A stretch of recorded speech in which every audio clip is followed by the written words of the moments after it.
မင်းကိုချစ်တဲ့စကားတွေလဲကိုဘာကြောင့်ပြောဖို့သိတွေဝေနေသလဲတပြင်းလေးမင်းရှိနာမှာရှိုင်းနေစေဒါကိုလည်းသိနိုင်လိမ့်မယ်ကိုမထင်ဘူးအိုး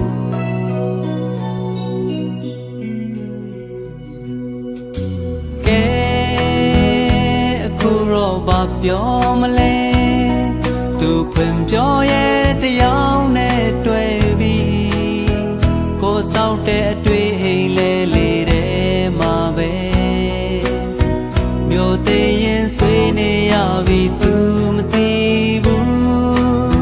တယောက်တည်းပဲစိတ်ပြေသိစရာလဲမတွေ့ဘူးအေးစမရပါ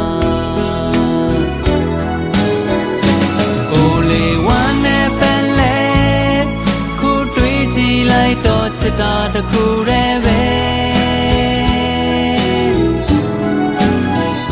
အသေးချာစမ်းစစ်ကြည့်မှာကိုချစ်သူလိုအင်းဖြစ်ရမလွယ်တဲ့ဘဝစိတ်ဆင်းရဲရမယ်ဆိုရင်သူလေးပဲပြည့်စုံပါစေကိုကတော့စိတ်ခံနိုင်တယ်ပြောတော့ပါခွဲ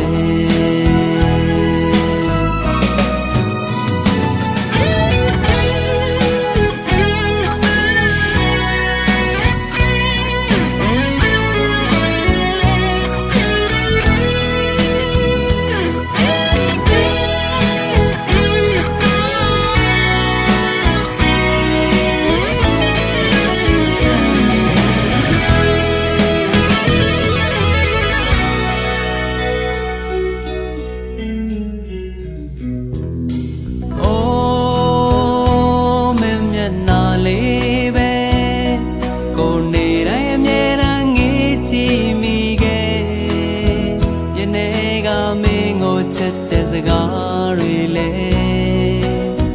ကိုဘာကြောင့်ပြောဖို့အခက်ကြုံနေတာလဲ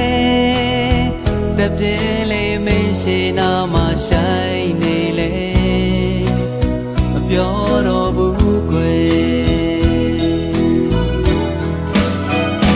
ကိုလေးဝမ်းနဲ့ပလဲအခုတွေးကြည့်လိုက်တော့ချစ်တာတခုတည်းပဲ